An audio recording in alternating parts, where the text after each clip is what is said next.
Bujang Paman, Alkisah di Nagari Koto Anau, merintah seorang raja bernama Raja Nyayo. Sang raja terkenal memiliki perangai buruk. Sang raja juga terkenal gemar berjudi. Jangankan kepada rakyatnya, terhadap keluarga sendiri pun Raja Nyayo tega berlaku kejam. Raja Nyayo memiliki seorang istri bernama Putih Bungsu. Kebetulan Putih Bungsu memiliki 6 saudara. Namun, keenam saudara Putih Bungsu telah lama merantau. Keenam saudara Putih Bungsu memiliki usaha cukup berhasil. Mengetahui keenam kakak Putih Bungsu memiliki harta banyak, Raja Anyayo berusaha menguasai harta mereka. Ia kemudian memerintahkan orang-orang kepercayaannya untuk meracuni keenam kakak istrinya sendiri.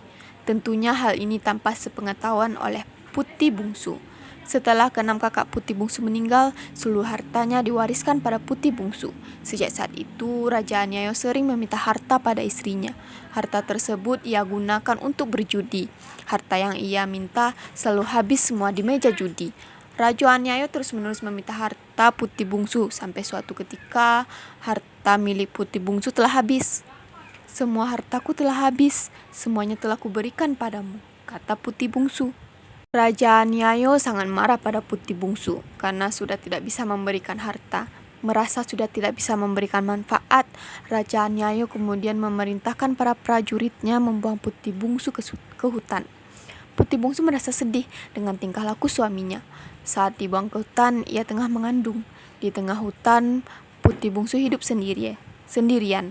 Saat melahirkan, ia berjuang sendirian tanpa bantuan siapapun. Setelah melewati penderitaan, Putih Bungsu akhirnya melahirkan seorang anak laki-laki. Anak laki-laki tersebut ia beri nama Bujang Paman. Kehadiran Putih Bungsu beserta anaknya di hutan mengundang perhatian hewan-hewan di hutan. Hewan-hewan tersebut sering mencarikan makanan bagi Putih Bungsu dan anaknya. Para binatang hutan menjadi sahabat Bujang Paman. Mereka mengajari Bujang cara memanjat, memilih buah dan umbi yang bisa dimakan. Setelah Bujang beranjak remaja, ibunya kemudian menceritakan siapa mereka, juga siapa ayahnya. Mendengar cerita ibunya, Bujang Paman menyatakan keinginannya untuk bertemu dengan ayahnya. Hingga suatu hari, Bujang Paman mendengar seseorang meminta tolong. Ternyata seorang wanita parubaya yang terjatuh, yaitu Mande Rubiah. Karena kebaikan Bujang Paman, Mande Rubiah mengajak Bujang Paman dan ibunya untuk tinggal di rumah Mande Rubiah. Selama tinggal di rumah Mande Rubiah, Bujang Paman dan ibunya bercocok tanam di ladang Mande Rubiah. Mereka menanam kentang, tomat, cabai, dan lainnya untuk dijual di pasar. Seiring berjalannya waktu, Bujang Paman tumbuh menjadi sosok pemuda yang gagah dengan kejujurannya dan kepandaiannya terhadap sesama. Karena keinginannya untuk bertemu dengan ayahnya, Bujang Paman mengutarakan keinginannya kepada Putih Bungsu untuk merantau dan mencari ayahnya.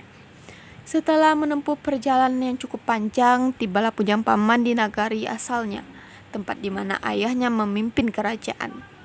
Namun tiba-tiba terdengar teriakan minta tolong. Mendengar teriakan tersebut, Bujang Paman pun membantu dan melihat.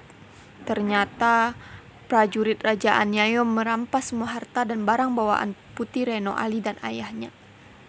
Setelah Bujang Paman mengagalkan perampokan tersebut, ayah Putih Renoali mengajak Bujang Paman untuk bersama-sama pergi ke Solo. Sesampainya mereka di Solo, Bujang Paman membantu Putih Renoali dan ayahnya berjualan di pasar. Bujang Paman disukai oleh masyarakat di sana.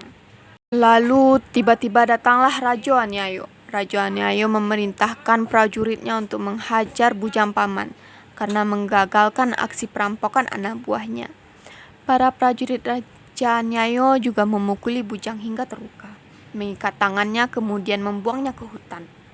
Dalam keadaan tangan terikat dan terluka parah, tidak lama kemudian muncul seekor harimau menghampirinya. Bujang Paman ketakutan setengah mati. Anehnya harimau tersebut tidak menyerang Bujang Paman, tapi justru menggigit tali pengikat tangannya hingga terlepas. Harimau itu juga menjilati luka-luka di tubuh Bujang. Keanehan terjadi, luka-luka di tubuhnya mendadak sembuh.